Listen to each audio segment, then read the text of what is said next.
I used to think that there are three ways to answer everything, with yes, maybe, and no. And while there are three ways to answer everything, those three words are not the way.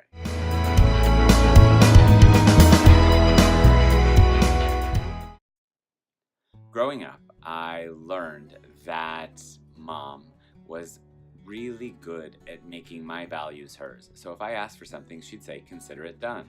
And likewise, if she asked something of me, she would love it if I would say, consider it done. Years later, then, I learned that giving and finding a life of service was part of my purpose. However, sometimes we have to learn to take care of ourselves and come from a place of fulfillment, because we cannot serve from an empty teapot, to quote the Chinese, for example. So self-care becomes important. I learned from Jeff Howard that just because the phone rings doesn't mean we have to run and answer it.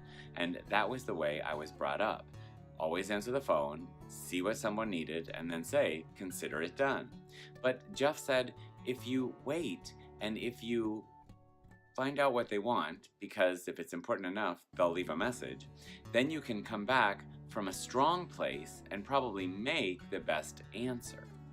I thought that was very, very wise. And so part of this lessons learned is just because the phone rings doesn't mean we have to answer it.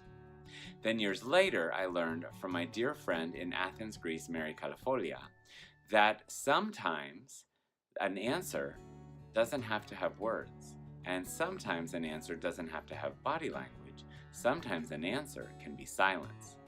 Through lots of communication and even positive, friendly disagreements over some of the common sense ponderances of life and love, we would say, let's just agree to disagree. And thereafter, if I would ask her something and she would be quiet, I knew immediately that this was her nice way of disagreeing. Years later, Bernadette O'Brien, also known as Super Betty, would quote Mary in her way by saying, my silence is my answer. So from Mom's, consider it done, to Jeff's, we don't always have to answer right away, to Mary's, my silence is my answer. Then later, I started working for this mastermind of the fitness industry, Sarah Cooperman. And Sarah Cooperman, of many 10 Cooperisms, taught me that we can answer when we have to answer through response or through reaction.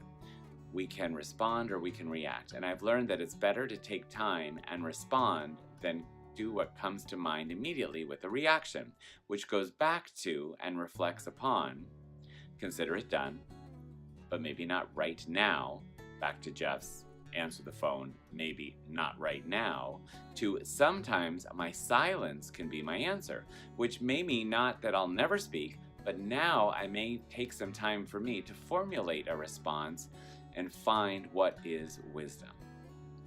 Recently, people asked the Dalai Lama, what is happiness? And 45 minutes later, he did not define it, but he spent 45 minutes wisely and slowly explaining, let us contemplate what happiness is not. And I love his 4 explanations of what happiness is not, and whatever we're left with then is happiness.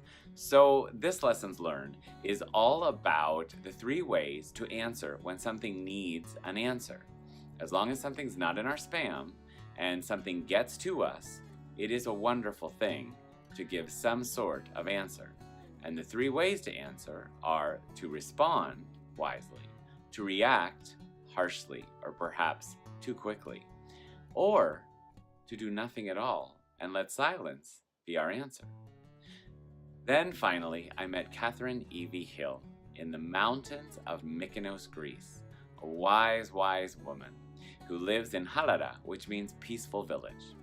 And she says we have to think before we speak, because we have 2 ears and 1 tongue, so we can listen twice as much as we speak.